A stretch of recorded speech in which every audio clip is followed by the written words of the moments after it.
What's going on, everybody? It's Webster Style Brian Sapp here with another NRW checkpoint. Brian, how you doing, man? Doing okay. How about yourself? I'm doing good, man. Real quick, Gamescom's going on this week, and at the time of this recording, I have no idea what has happened today at Gamescom. I have no idea what's been announced, nothing. And I don't know, for some reason, just haven't been that enthused with what's coming out. But what gave me a bit of a wrinkle yesterday, or not even upset, but it was the announcement of Indiana Jones yesterday, and it was coming out in December. But they also announced that it was coming out on PS5 in the spring. Why? And this is what bothered me about it. Because, you know, I've talked to you before, like the decisions they made to put first-party titles on other systems. I think the games that they made a decision on, smart business. I don't think it, in my opinion, doesn't undervalue the brand, especially with the games that they chose. This one, however, because this is their, let me phrase that, the perception of it, is their big marquee licensed title. Akin to Spider-Man or something. Again, perception. Right. I don't know what the contract says. I don't know if Disney said, hey, you got to make this multi-platform. I have no idea. I'm assuming it's a Microsoft thing, and Phil Spencer, and I forget the lady president's name, pretty much allude to the fact that, hey, they spend a lot of money on us. We got to maximize our return for the money we put out in these games. And it's pretty much what it came down to. That's fair. Totally fair. But I think that from a optic standpoint, I can see a lot of people not looking at Xbox like, hey, why should I even buy Xbox? Why should I even purchase your services? I think a move like this sort of devalues the brand, in my opinion. For me, and this is akin to Wolverine being multi-platform, not so much Spider-Man, but Wolverine, because that's a game that's not out yet. There's no precedent behind it whatsoever with regards to it being only on that system as far as this generation. That's what I look at it as. I don't know, and I don't know how much they need to recoup on the user base on a game, because we saw. And I don't want to take this out too long because it's perplexing to me. And it's not that, you know, I've been rocking with Xbox since the OG Xbox. It's from a brand standpoint, consumer standpoint. If I look at this, if Sony did this, I would ask questions. Say MLB The Show. There was a specific reason that ended up being multi-platform because MLB demanded it. Right. And that was pretty much when it came out, and everybody was surprised. That was common knowledge. So I'm wondering if that was part of the deal with Disney. To have it multi-platform, and that makes me wonder about Blade as well whenever that comes out. I don't know if there's a precedent with these licensed titles and the licensee as kind of part of stipulations. I can rock with that, but make that known. Right. Because I think having all these questions, that's all of the oh my God. Again, I'll say it again, Brian. I hate the internet. I hate all of the clickbait. It is. I know people make their living from YouTube. We obviously don't. We do this for fun. But the constant salacious headlines. Like before that, it was like people like a week or two ago was, is Forza 5 coming to PS5? And everybody running with that. I'm like, and don't y'all have any other things? Aren't y'all playing any games? I mean, there are so many game stories going around without you hopping on every single rumor that quickly gets debunked. And for this to happen, it does, arguably so and rightfully so, make the gaming community in general, just not Xbox fans, question, okay, so what's next? Is that box that I have, is it even worth it buying it from you? anymore. Mm. Is it? I'm not talking to you, Xbox. They said, but you are. Right. Is it even worth it? And I'll say point blank, I'm honest because I have arguably better things to, excuse me, not better, more important things to drop $4.99 on for or Xbox Series X, which is why I'm still rocking my Xbox One. But I would say, and even you have a PS5, and I know many times you're like, what has the real incentive been to upgrade this generation? Yeah. That was mine. I mean, for the most part, what's been the real incentive? And with that, okay, what's the incentive to buy Xbox over PlayStation? And Honestly, you have things like this. honestly, I don't necessarily feel like I think at this point the overall like just business behind gaming, the industry as a whole, they have really taken a liking to the console war thing. Yeah. And so they just making moves and doing them things to position themselves to one up the other. I feel like a large part of why the Activision deal was a thing for, Microsoft is they want to appeal to those people who participate in those console wars and want people to be like, oh, Xbox got this studio now, so they're the better one over the two. And it leaves, I'm saying that to say those type of moves and those type of thought processes, they leave you people like you with questions like, why is this happening? I don't understand. It doesn't make sense. I guess in my opinion, I would say there is no incentive to having one system over the other. It kind of seems preferential at this point. They do things to make you feel like, okay, one system may be better than the other, like talk about the specs and things behind these machines and everything. But ultimately, if they're gonna have the draw with consoles used to be exclusive content. Right.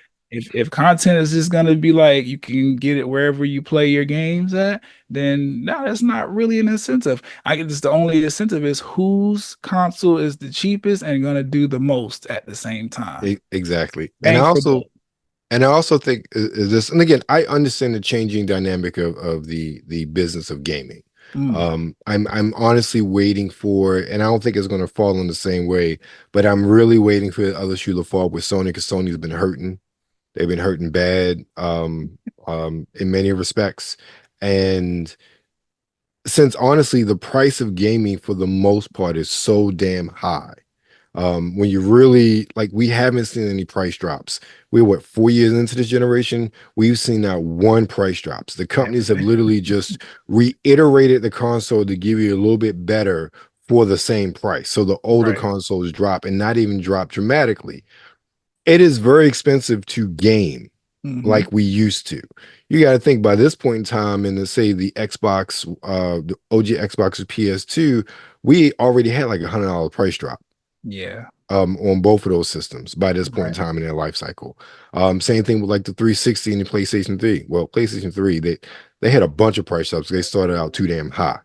True. But it's just one of those things where like the business is changing. And I really think it comes down to, like with everything else when it comes to technology, it comes down to services. Whose service is the best? Like, for instance, part of the reason I don't feel a need to upgrade is because of Game Pass, which actually I don't have at the moment because I didn't have enough points. I'm like, I ain't giving y'all no money right now. I'll wait another week for the re-up. Like, but still at $20 a month, it's still a reasonably priced service, even though I think is a bit overpriced for my needs. Now, again, if I was somebody who I've never been that person that buys the new game every time it comes up. I wasn't even a person that buys the brand new hotness every quarter. If you're that person, Game Pass is still, it's still that. Game Pass, it's still that, right? Right. But I'm not that person. And even I was looking at my library, right? Oh, side note, if there's anybody here who has like a bunch of old titles from Xbox Live Gold, I thought that maybe I would lose access to them without Game Pass. No, those are now officially owned. So Oh, I okay. literally own 426 games Okay. digitally. Cool. Exactly. Yeah. Crazy. And then Right. all of those have been mostly from Xbox Live Gold back in the day, from X amount of years of having the service. That's a lot of games. So I'm like, shoot, that game's on here I've literally never played before. Get a Game Pass right now. Right. But I really think it comes down to that. But I think it's surprising, not surprising. I think that while Indiana Jones is understandable, and again, arguably Blade will probably be multi-platform too. Hmm. And I think that if we ever see a Halo on PS5, I think that we ever see a Gears on PS5, and we start to see those flagship Microsoft titles on other platforms, then I think there's an honest question of why should I even invest in your ecosystem if I could buy your games elsewhere? And Right. that it will be the real issue. Again, indie, you can arguably say, hey, third party, blah, blah, blah, blah, blah, licensed content, blah, blah, blah, blah, blah. Right. Again, they did the same with Doom, that was our remote platform. More than likely, Elder Scrolls and all that, but that is for the most part still gonna be multi-platform. Right. Probably some smaller titles, but yeah. But we start to see those big titles, those flagship, the Forzas and whatnot. I think it's going to be a real issue. Yeah. And the to your point, I feel like the issue will be the consumer trying to iterate to the these companies like, hey, we like exclusive titles. I know people they kind of, bitch and moan about it sometimes, but ultimately it fuels the console war.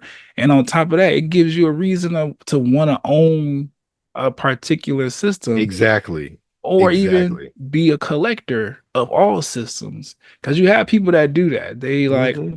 I want all of them. I don't care.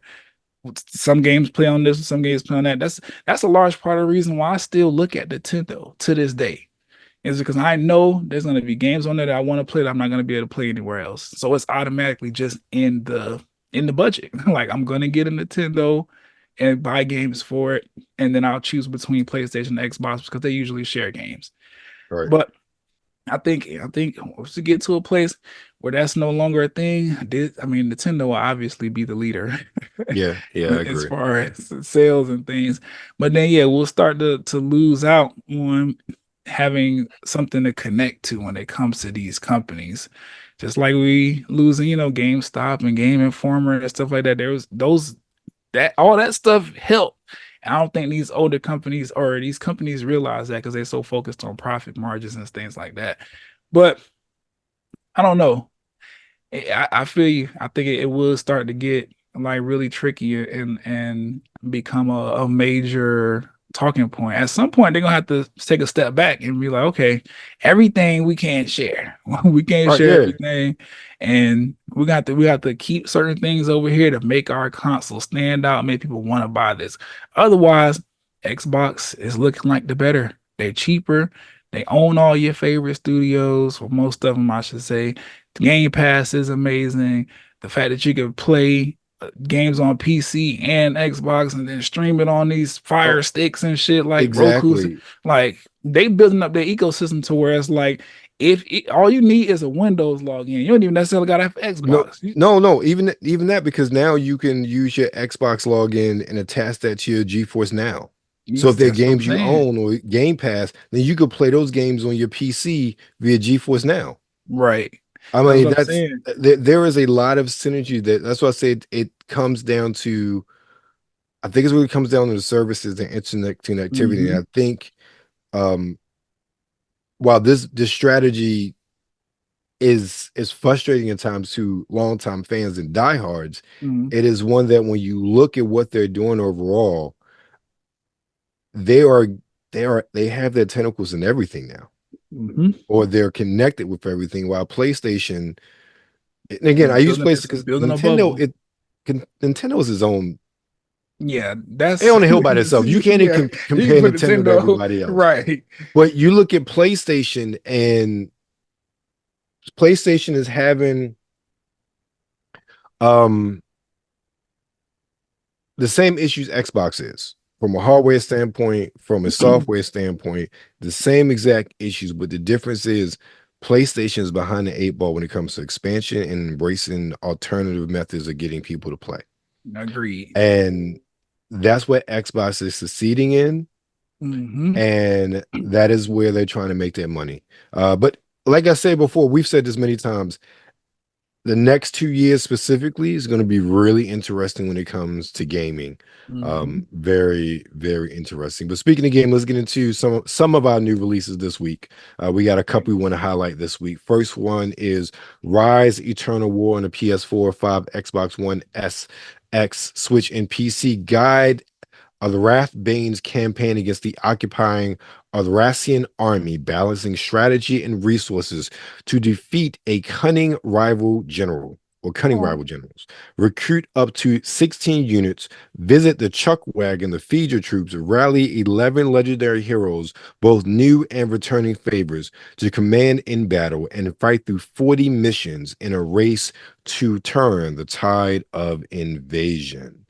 Okay. Yeah, and we are not watching the trailer for that one, but that when I saw the pictures, it reminded me a little bit of Dynasty Warriors. And that's exactly what I got from that. Listening to synopsis, I'm gonna have to find this trailer. Yeah, because I got a little bit of Dynasty Warriors from that when I saw the picture. Okay, so, cool. Right. Next up, we have the game that is Guardians of the Galaxy. Was it Guardians of the Galaxy Overwatch had a bastard child? What some people calling it? Who said that? And it is Concord on the PS5 and PC. Assemble your crew of free runner space outlaws and team up online with players fulfilling 5 versus 5 player versus player modes across the galaxy in Concord. Concord is a new team-based first-person shooter for PS5 and PC. Handpick your personal roster of free gunners from the crew of the North Star, a group of outlaws and adventurers working as guns for hire. And we are watching a trailer for that one. Great. Dustborn? Okay, yeah. Dustborn. Yeah, I just realized that my notes for Mika and the Witch's Tower or Witch's Mountain, which we were talking about last, are not here. And I'm like, what happened? What happened, Microsoft? What happened, OneNote? Because I know it was there when I did the cut and paste. And I'm like, why is it not there? But we'll get to that in a second. Next up is Dustborn on PS4, 5, Xbox One, Series Systems, Switch, and PC. Dustborn is a single-player, story-driven action-adventure game about hope, love, friendship, robots, and the power of words. You play Pax. Exile con artist Abnormal with the ability to weaponize language. Looking for a new life and a way out, Pax has been hired to transport an important package from Pacifica to Nova Scotia across the justice-controlled American Republic. Sounds like a legit reason for a road trip, right? Why do I get like shades of an America that could possibly be if certain election outcomes happen? That's what it reads like. It really does read like that. Yes, sir, it does. Okay, yeah. Weird. It didn't. Oh, now it shows up. Okay, I see it. Sync it. Yeah. All right, next up we have the game that is smashing player records on Steam, even bested Power World and its success earlier. Okay. It is Black Myth Wukong on the PS5 and PC. Black Myth Wukong is an action RPG rooted in Chinese mythology. You shall set out as the dethroned one to venture into the challenges and marvels ahead, to uncover the obscure truth behind the veil of a glorious legend from the past. And we are watching the trailer for that one. This is I'm actually kind of excited for that one. I've been seeing the reviews, and reviews have been good. Yeah, I watched the trailer before. I'm like, okay, this look kind of good now. The graphics, we'll talk about it. We'll talk about it. Another Souls-like game, but it is what it is. That's the dominant. It's interesting. You get these sort of derivative works in a genre once like somebody finds a new formula and it becomes popular. And the action RPG used to be something a bit different now Right. with Dark Souls and Demon Souls. Now it's the formula has been changed and everybody's using that formula to varying degrees of success. And so far from what we see online, Black Myth Wukong has been a success using that formula. Right. And last but not least, we have Mika and the Witch's Mountain on the Switch and PC. Mika and the Witch's Mountain is a fantasy adventure about an aspiring witch who delivers packages to the townspeople of a small island. Explore every nook and cranny and soar through the sky with a magic broom. Take your magic broom and discover all the secrets hidden in the mountain while getting to know its charming inhabitants. Work hard and get a magic broom good enough to achieve your goal to go to the top of the mountain. And of course, we're watching a trailer for that. And our first trailer is Concord. Concord. Now, when this game originally was announced, we had a lot of negative things to say. We don't take it for granted. But I don't know. I feel like this might be a fun game. I'm gonna check it out. It's gonna be free to play, right? Yeah, you better run. Have a shot at making Say it again. It's free to play? No, I don't think so. Okay. Someone. No, they make you pay. I think that's part of the issue for it. They make you pay for it.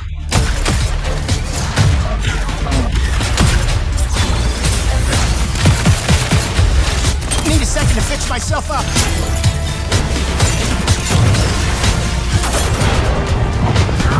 Why not? And in the wilds, it's anyone's game. You won't survive on your own. Target blinded. Finally, to battle.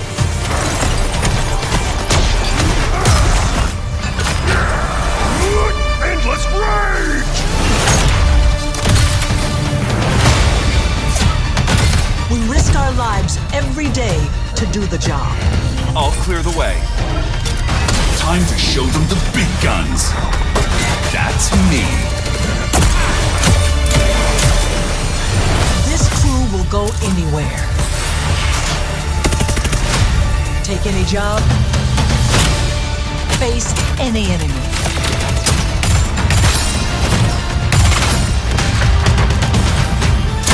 $40. We're the free gunner crew of the North Star. And together, we're going to make our mark on this galaxy.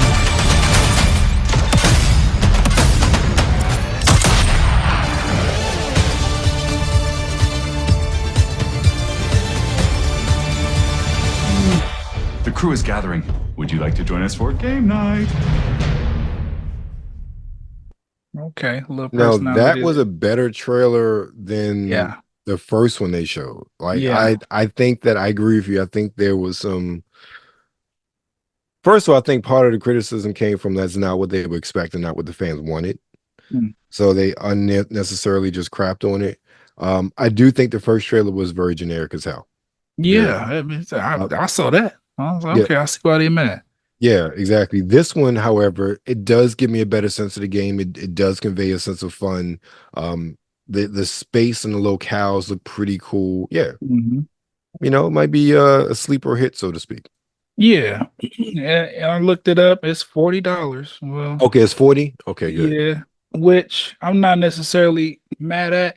No, Because there was a time when Overwatch was, they was Yeah. charging, and it was $40, and I was like, okay, I'm not gonna just give up the 40. I need to let me find out what's going on in this game. Let me see if I like it or whatever before I invest. And now Overwatch 2 is free to play. I've been playing Overwatch since I bought it consistently. I don't know how many years it's been now, but I know I got over 500 hours in this game. So I'm like, okay, it sometimes, well, I say all that to say, sometimes spending the money, if it's a live service game, spending the money just to have it for that first, whatever, while they working out the bugs and testing things on the people who actually care to spend the money, it pays off in the long run sometimes. Right. Rarely, but still, it can happen. I feel you. I understand. And look, the $39.99 price point, I think it's acceptable. Yeah, in this case, definitely.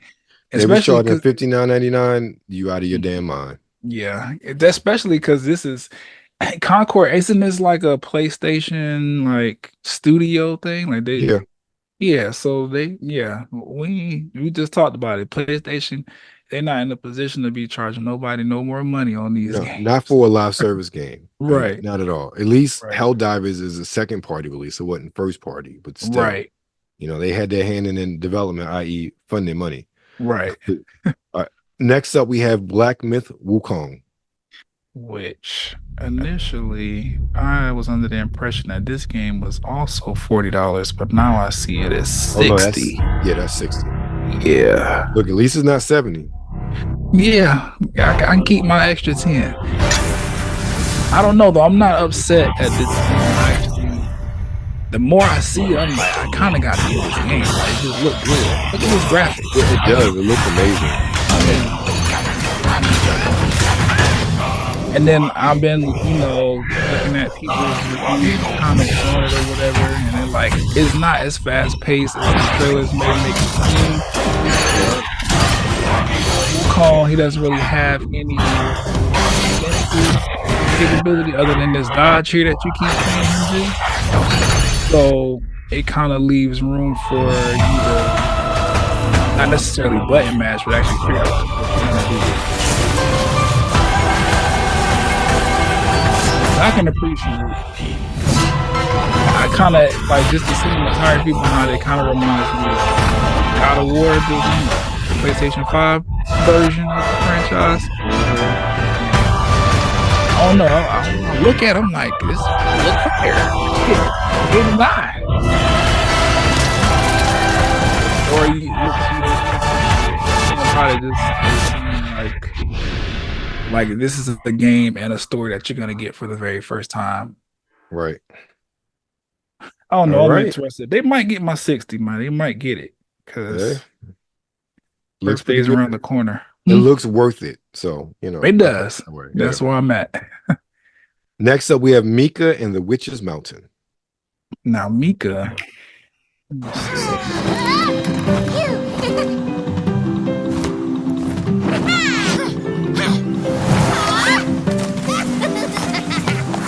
Okay. It's a cutscene. Be cool at the game. It's like this. Okay.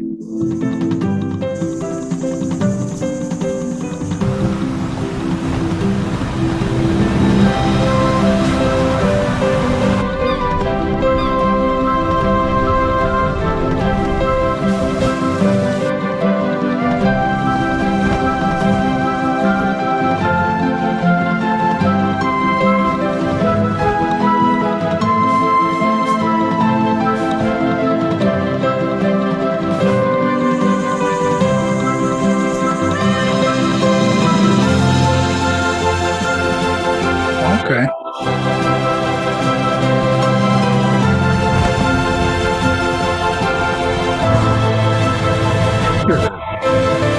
Something about this. It's good. It does. And it reminds me of like the PlayStation platformers, Pyro and things like that. Something about it just feels really like I don't feel like there's no urgency here. Right. Take your time with it. Exactly. Yeah.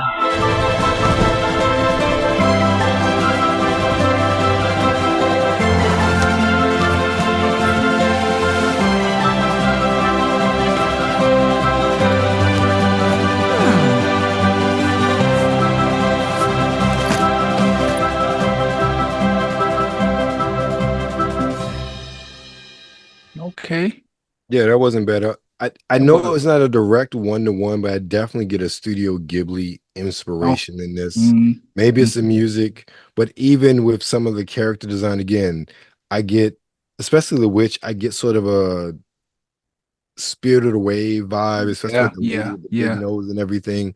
Like that was, and again, not a direct one-to-one, but I get that sort of inspiration, that spirit with that game. So which is good. Yeah, which is very good. That's coming in at what, $16.99? So it's greatly priced. Yeah, greatly priced. It's on Nintendo where it should be. Yep, that in PC. That. Yeah. So last we have Dustborn. All right, here we go. We chase the ghosts. Did we watch? I feel like this looks familiar. That mixtapes game. It does kind of remind me of, And we watched another one that was like, when the one band, I forgot their name, but they did it. The art style is very similar.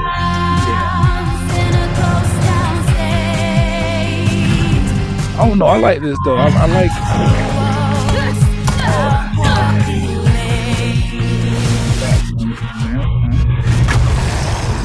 Okay. You're right. It took a turn.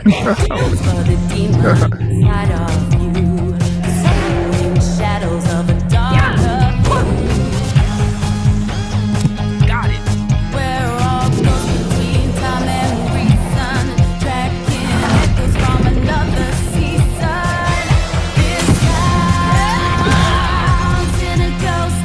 We need to stick together.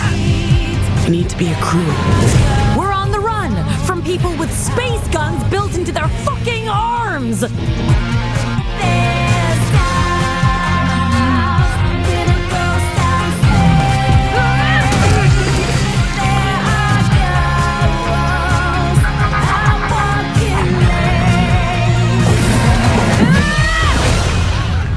You want one more? Okay.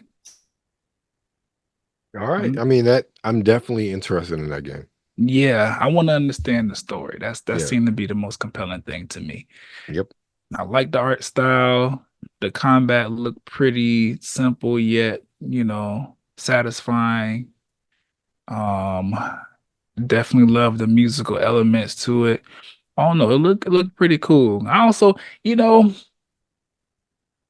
it's me, but sometimes I like when games, when they feature characters that aren't like super magical and mystical, like OP, it's like all these abilities and stuff. Like sometimes it's cool to just have somebody that can swing a bat and they got this little mechanical attachment going on that shoot every once in a while. I don't know. I like simplicity sometimes. They just kind of like hitting that spot for me. And $30. You can't go wrong with that. Yeah, I can't be. Look, I think that's, we talked about it for these AA titles are really like, where's that? You tend to get a lot of bang for your buck. Instead of dropping $60, $70 on a title that literally, I want to say half baked, like 75% of the way baked, and you get it home is full of bugs and glitches and whatnot. Let me tell you, I have from Game Pass specifically, even some of the games I've purchased that are like AA, they have been some of the best gaming experiences that I have had in years. I'm listening. While as you get something like I forget the vampire game from Arcane that got them shut down, but you get something like that, and I don't think that was a full price, but again, it was like AAA title that just like you play it and it's just like, and again, I didn't think it was that bad, but I'm not like this hardcore shooter person, but just you get these high dollar gaming experiences, you come away disappointed, yet this little $16 game or $30 game and you play it for hours on end because it's just so damn fun. It has a really great story. Like I told you, one of the best games I've played in the past couple of years when it comes to storytelling was Unpacking. And that told just a wonderful story and disguised it as a puzzle game of trying to figure out how to pack all these things in the various different stage of this person's life. And I think that game is maybe $15, if that. Yeah, maybe 10. I'm with you.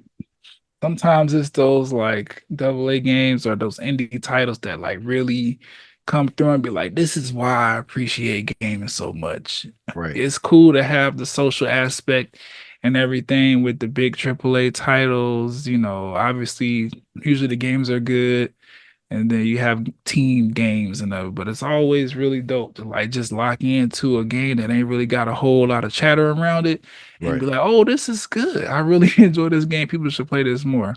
You felt that way about like Spiritfarer on when I was heavy into that game, and when Fall Guys came out, like I'm like, these games they're not being touted as like the next best thing to hit the console. They're not even really being talked about, but they make an impact, and I don't know.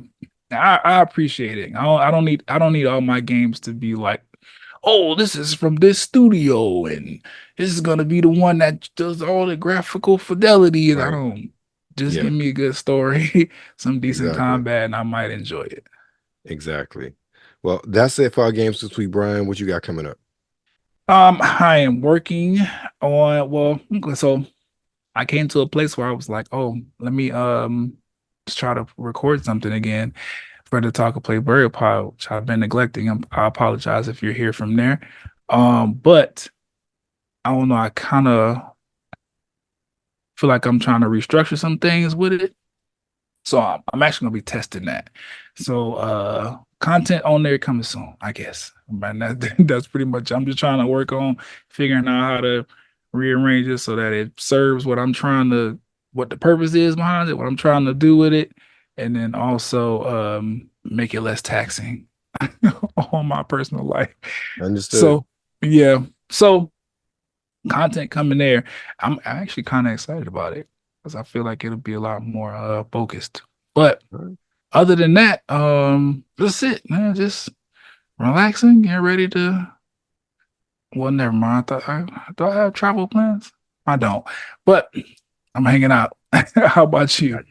Let's see. I was at Atlantic Comic Con this past weekend, so I have footage from that coming out. So got a couple interviews out already, more coming out soon. I got a couple more interviews in addition to I got the whole cosplay contest, as well as I got a really great panel hosted by the Black Comic Lords talking about All Nico Comics #1. So that'll be coming out in the next couple of days. Also, I actually got back to doing Game Bites, so I think it's out on, by the time this comes out, it'll probably be out on NRW, but it's out on website right now. And I played Crash Bandicoot for the first time. Really? Yes. Well, I wasn't a PlayStation guy. Yeah, so, I know that, but I'm just like, and also just platformers in general, like had to be something really specific. And I will say, spoiler alert, I wasn't that impressed. Of course not. But even back in the day, I wouldn't been impressed because I'm looking at that compared to Mario 64 at the time. There was no comparison. So to come almost 30 years later playing, I'm like, okay, I can understand why this was exciting to a degree. But I look at what platformers even were like with Mario and what platformers are like now. I'm like, this is really bare bargain bones 3D. Crash has always been basic. It's always been very, very simplistic. But that's the thing. You gotta understand, at this point in the game, Sony was trying to market to everybody. Now they might be focused more on gamers now, but back then it was like, we got a system, it costs this much money, here's what you can do with it. And you got fucking Crash Bandicoot spinning in circles chasing mangoes. Yeah, I feel you. I think when I re-up my Game Pass, that was just Crash 1. I'm gonna skip to Crash 3 to see what kind of evolution the game had. Oh, so look, listen now. There is a bit of a story there. I don't know if you care to follow. No, I get it. Okay. I'm just gameplay wise is what I'm looking at. Was there real evolution in the gameplay? After the third iteration of a platformer, did we learn anything from what so that'll be interesting. I'll come back to that eventually though. Okay. But that's what's going on here. You're Nerds Galore. Make sure you follow us on Instagram at New Release Wednesday, on X at the NRW, and of course you're on YouTube. So make sure you like, you share, and you subscribe.